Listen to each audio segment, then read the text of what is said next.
Afternoon, everybody. Let me start with a couple of things, and then we'll get to you.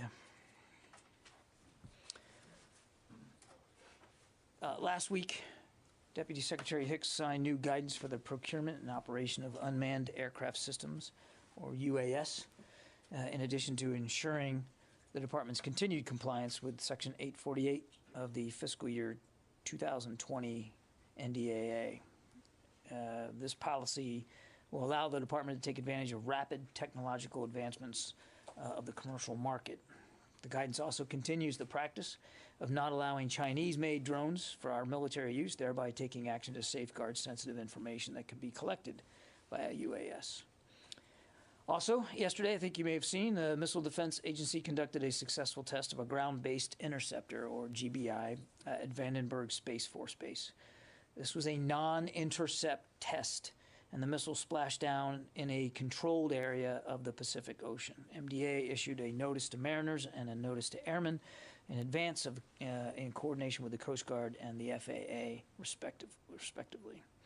This was the first flight test of a three-stage booster operating in two-stage mode, meaning the third stage was not ignited, allowing early release of the kill vehicle. And then on a schedule note this evening, the Secretary, along with the First Lady, Dr. Biden, Prince Harry, the Duke of Sussex, and the CEO of the Fisher House Foundation, Mr. Ken Fisher, will host a virtual event to honor Warrior Games athletes, their families, and caregivers. The Department of Defense Warrior Games, I think as you all know, is an annual event, first held in 2010, that celebrates the resiliency and the dedication of wounded, ill, and injured active duty and veteran U.S. military service members. The 2021 Warrior Games were slated to begin this week in Orlando, but they had to be canceled to ensure the health and safety of the athletes and their families due to COVID-related concerns. And the Secretary is delighted to be able to have the opportunity tonight to be able to speak with some of the athletes, again, and their families and caregivers, even if it is remotely. He's looking forward to that. So with that, we'll take questions. I'm sorry, I was distracted by my iPad, which is, I can't get back to work in here. Lita, we'll go to you first. Thanks, John.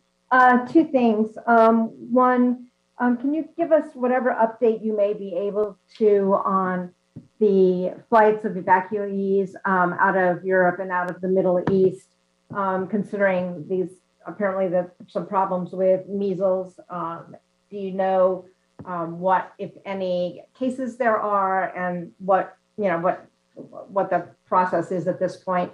And then second, a quick one. I realize you can't talk much about the investigation into the drone strike, but can you tell us whether or not the U.S. is able, as part of the investigation, to put people on the ground in Afghanistan, or if this will have to all be done remotely? Thank you. Thanks, Lita. On your measles question, Operation Allies welcome flights into the United States remain paused at the request of the CDC for at least 7 additional days from today because of recent diagnosed cases of measles among Afghans who recently arrived in the United States.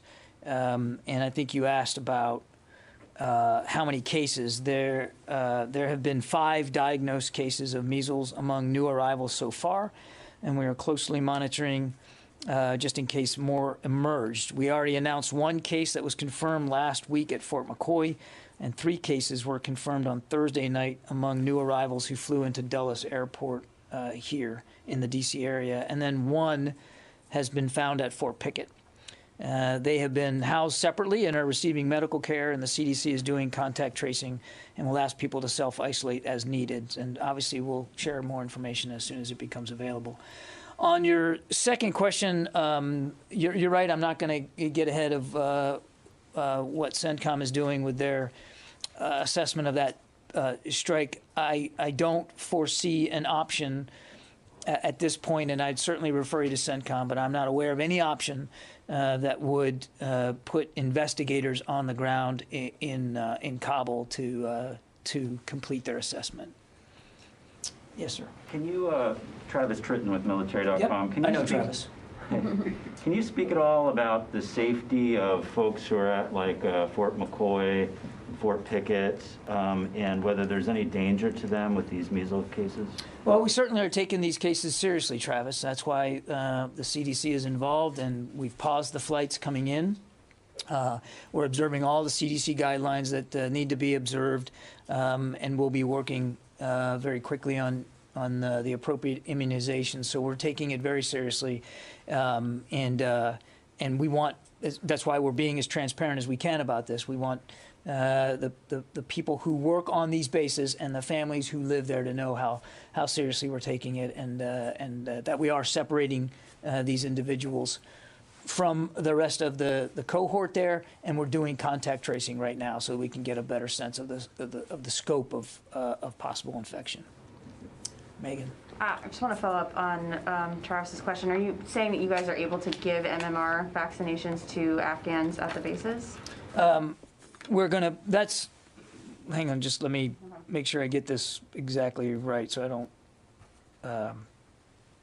So all arriving Afghans are currently required to be vaccinated for measles as a condition of their humanitarian parole, and critical immunizations, including MMR, are being administered for Afghans at safe havens on military bases in the United States. We'll soon be vaccinating Afghans for MMR while they are still overseas. Did that answer your question? Yes. And my individual question, sorry.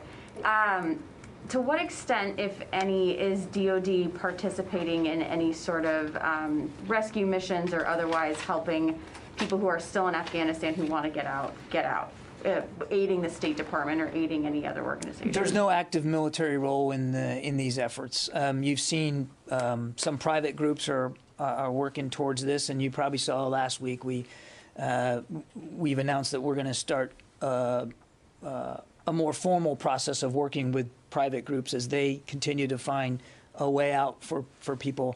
And of course, you've heard Secretary Blinken at the State Department talk about the continued communication that we have with the Taliban to get people out on charter flights or even on commercial flights as best we can. So just as we said before, while the military mission in Afghanistan has ended, the U.S. government mission to help Americans and LPRs and SIV applicants get out of Afghanistan continues. But it doesn't.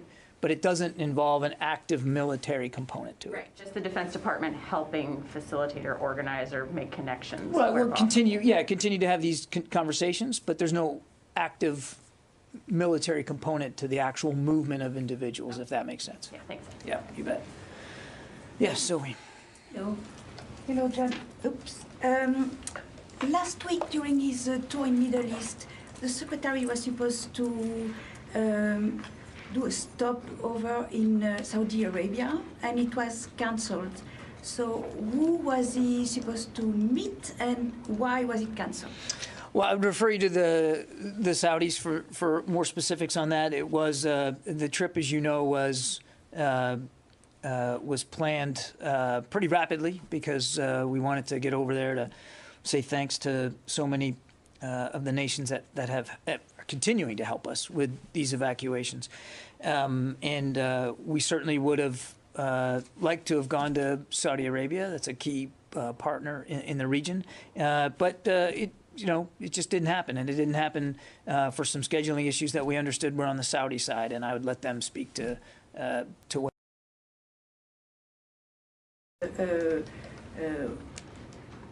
Willing to meet Prince Salman, MBS? Yes, absolutely. I mean, part of our hope with the visit was to be able to meet with the Crown Prince.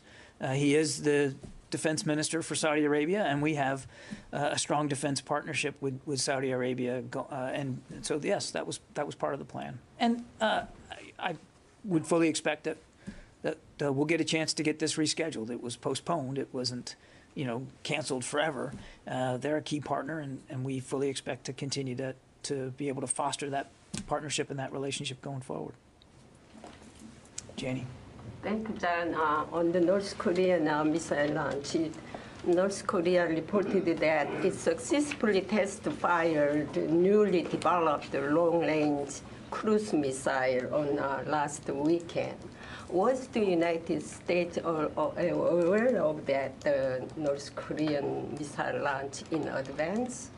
I won't speak to intelligence activities, Janie, or what we knew or what we didn't know. I mean, certainly we're aware of these reports of these cruise missile launches. We're going to continue to monitor the situation, and we're absolutely consulting with our allies and partners in the region. I think, without confirming specifics here, the activity itself certainly highlights the DPRK's continuing focus on developing its military program and the threats that it continues to pose to its neighbors and to the international community. And I think you heard Admiral Aquilino say pretty clearly last night that nothing's going to change about our commitment to the defense of Japan and South Korea. Those commitments are ironclad. Do you think this is in violation of the UN Security Council resolution on sanctions against North Korea? Yeah, I think I'm just going to defer on that right now. I mean, we're aware of these reports, and I'm not in a position to confirm the reports with any great specificity at this time. But again, I would just say it just highlights again the threat that the DPRK continues to pose to the region and to its neighbors. Thank you. Yes, ma'am. Thank you, John. I know you may have been talking with generals involving in the situation in Afghanistan. Do you think that the Taliban takeover in Afghanistan could represent any threat, imminent threat for African countries?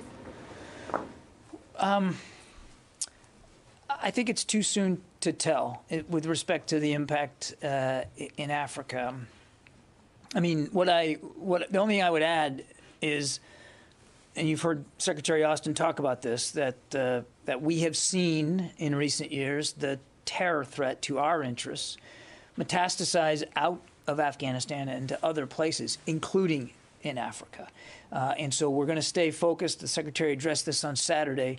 We're going to stay laser focused on the threat as it metastasizes to other places, including Africa, which is why we're going to continue our counterterrorism partnerships there. So do you have an idea of what type of threat maybe African countries will be facing with that? Again, I think it's too early to tell what the Taliban takeover in Afghanistan is going to mean for terrorism or counterterrorism interests in Africa.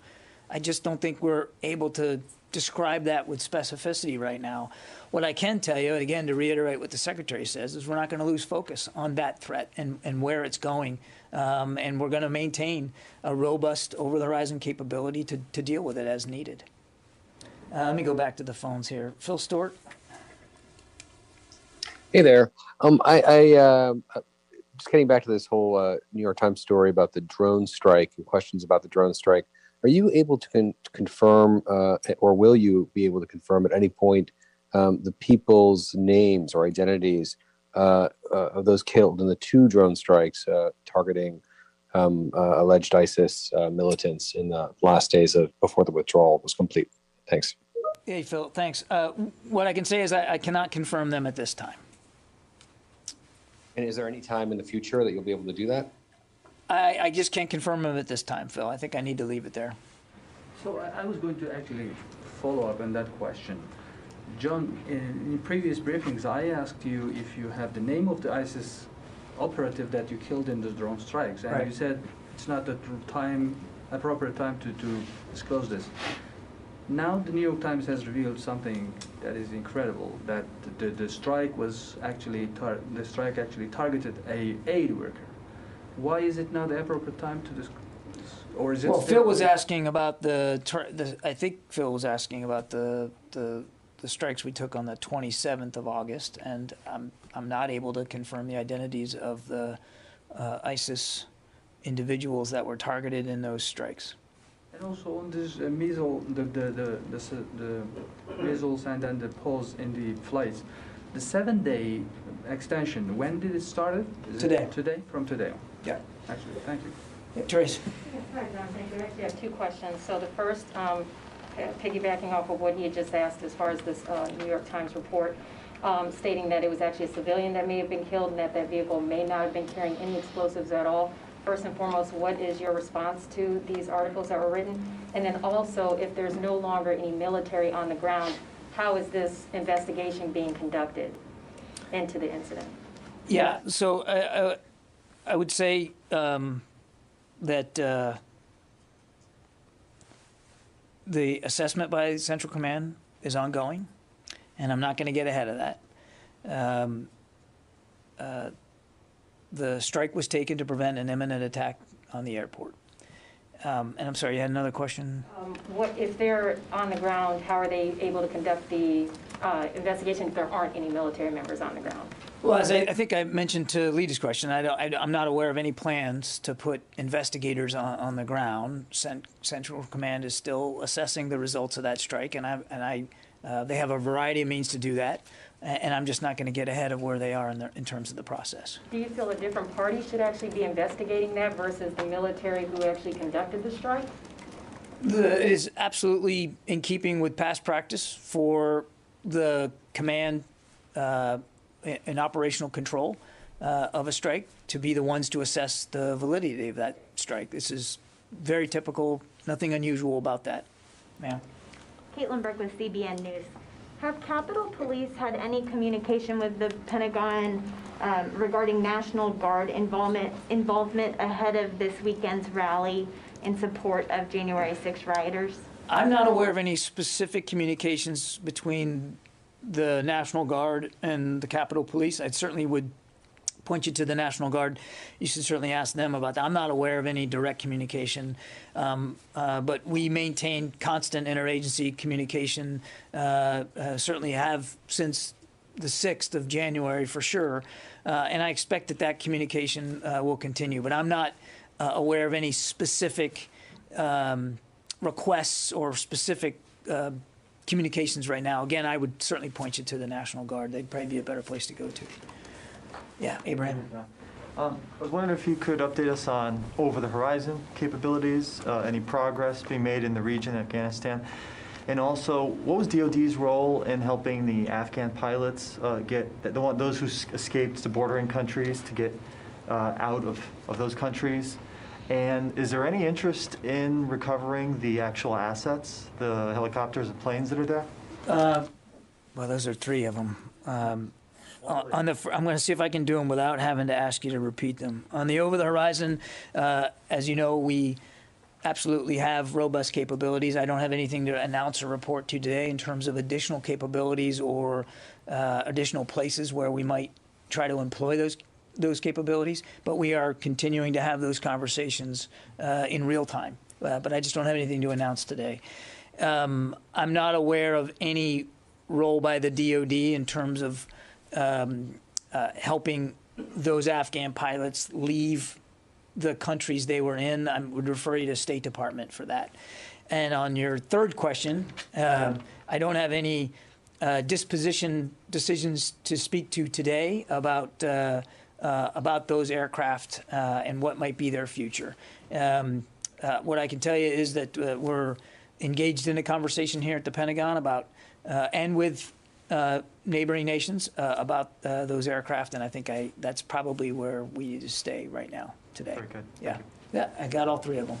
Thank you, John. Yes, sir. I just want to go back one more time to the New York Times story from Friday on the August 29th. Right. I understand that CENTCOM is still assessing. That's right. But will the assessment take into consideration this story, especially that we're talking, based on the New York Times story, about 10 civilians who were killed, including 7 children, and the main target, as reported by New York Times, is an aid worker who worked for an American organization.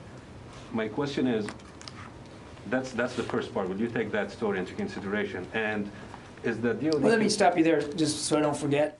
I would refer you to CENTCOM on that. They're the ones conducting this assessment, and what factors they're folding into that is really for General McKenzie and his staff to speak to. Is the DoD committed to, again, transparency and publicly revealing the outcome of that assessment and share it with the public? We will be as transparent about the outcomes as we can be, and we have tried to be since the strike was taken, and to the degree that we can, with a due regard to operational security, mindful that ISIS-K still poses a threat, that we will. Tara Kopp. Thanks, John. Okay, a couple of them. To follow up on Megan's question, is the Secretary glad that these veterans groups are continuing to try and get Afghan partners out of Afghanistan? And when you say there's been discussions going on, can you elaborate on what that means? Is the Department of Defense offering any assistance in plans or knowledge of the terrain or knowledge of communications? And then I have a couple more, but I'll stop there for a second. All right. Well, let's. You asked, is the Secretary glad? I would say the Secretary shares the same concerns that so many of these veterans groups and individual veterans have for our Afghan allies that are still there and still want to leave the country. I mean, he shares that same concern. You've heard him say many times that we believe we have a sacred obligation to those who helped us over the last 20 years. Nothing's changed about that. So he shares their concerns, and he welcomes their input. And the department welcomes the opportunity to continue to communicate with them and engage with them. And we're going to try to do something to more solidify those communications so that we can all work towards the same end. And I'm sorry, you had a second question there. See, I already forgot it. Yes, I never even got to it, so you're that good. So the second question is on the drone strike. The investigation that's been launched, is it actually a formal investigation such as a 15-6 where there's processes and steps that we can follow along the way, or is it not as formalized yet? I would refer you to CENTCOM, Tara, for that. I'm not sure what the actual form of it is. I know that they're looking into this and they're taking it very seriously, but what format it takes is really a question better put to CENTCOM. Okay, and lastly, it appears that there has been a uptick in COVID cases at Al Udeid, and I was wondering if the department's aware of this and what steps are being taken for the Afghans and for personnel that are based there. Let me take that question, Tara. I was not tracking reports of an uptick of COVID at Al Udeid, so rather than speculate and guess, we'll take the question and we'll see if we can get you a better answer.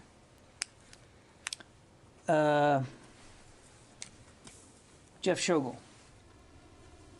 Thank you. Does the Defense Department have any indications how the special forces in Guinea who are being trained by Green Berets slipped away from their base to launch a coup without the Green Beret trainers noticing? Jeff, there was no involvement, I think, as you know, from U.S. forces with respect to the activities there, and we obviously share the U.S. government's condemnation of this coup in Guinea. We're carefully reviewing the situation on the ground for any potential impacts on our military assistance. And until that review is complete, there's going to be no further training or support to the Guinean armed forces. The military seizure of power is inconsistent with U.S. military training and education. I think, as you know, we were engaged in a joint training effort with the Guinea Special Operations Forces 4 hours away from Conakry when, separately in that city, the military seizure of power occurred. Well, were the special forces asleep at the time when the Guineans left for the capital? Jeff, I think I'm just going to leave my answer the way I did. Eric Schmidt. John, I want to come back to the drone strike one more time. The California-based NGO that employed the driver of the white sedan that was struck asserts that he was an employee of the NGO and had no connections whatsoever to ISIS. Do you have any reason to dispute the company and their assessment of their employee? Eric, I'm not going to get ahead of Central Command's assessment of this airstrike. I think I need to let them complete their work. As I said earlier, this strike was taken to prevent an imminent threat at the airport. In the back there. Thank you. Two questions about North Korea. First, I want you to clarify your comment to Jenny. Did you mean the DOD can confirm that North Korea launched something over the weekend, but you are still looking into the specifics. Is that what you mean? No, I'm not confirming anything at this point. I'm saying we're aware of these reports, and this sort of activity that has been reported just shows the continued threat that the DPRK poses to the region and to its neighbors. Okay, follow up. When North Korea launched cruise missiles in March, the president said that he did not consider it as a provocation. Generally speaking, does the Biden administration not consider North Korea's testing of the cruise missile as a provocation, no matter how long the range of missiles? Well, I think, again, I think I dealt with this without confirming specific press reporting here and getting into, intelligence assessments, that the activity being reported, that we've seen reported, certainly highlights the DPRK's continuing focus on developing a military program and on posing a threat to its region, to the region, and to its neighbors. Let's see, Laura Seligman. Hi, John. Thanks for taking my question. I wanted to know, we know that General Miller is going to be testifying in a closed hearing tomorrow. Can you tell us why that is a closed hearing and why it's not open to the public? And then I have a second question. The request for a closed discussion with General Miller was made by the Senate Armed Services Committee. And will General Miller be testifying publicly at any point? I'm not aware of any public testimony right now by General Miller. But that is a question, obviously, better put, Laura, as you know, to the oversight committees, not to the department. Got it. And then on the news last week that the DoD IG is going to evaluate the screening of displaced Afghans, can you say what role exactly DoD has had in this screening? And what is the status of that IG investigation, and what are some of the problems that led to it? I can't speak for the IG. I think Laura, that's an independent body, and that they make their decisions on their own accord. And I certainly am not going to speak to what they want to look at. I think you've heard both General Milley and the Secretary talk about, and General Taylor when he was up here with me, talk about our role in the screening process, which was largely from a biometric perspective. So we are contributing to the types of data that we have collected on some individuals as part of a larger screening process that is really run by the Department of Homeland Security. We are part of that, but it is a screening process run by DHS, and it's more comprehensive than just the biometric data that we provide. Jim. Yeah, John, since the last month has been crazy and all sorts of changes have happened in the strategic world. Is this going to delay the global posture review in any way? And you talked about Africa before, mm-hmm. and the possibility of threats to the homeland coming from Africa. Right. Does that mean that U.S. Africa Command could get more resources, especially after the last administration cut the resources to that command? Well, I don't want to get ahead of the Global Posture Review, which is looking at those sorts of questions. It is very much an effort on track. They are nearing the completion of their work, and I think in relatively short order we'll be able to talk more about the Global Posture Review. But it is pretty much on track and on schedule to be wrapped up here relatively soon. John, a follow-up question. Sure. Do you know what is the reason why they cut the resources to the African? Why? Who cut resources to? Oh, he mentioned about some cutting on. I think he was talking about the previous administration, and I'm not able to speak to decisions that were made before this administration took office. I just had time for just another one. Thank you. One more about the missile test.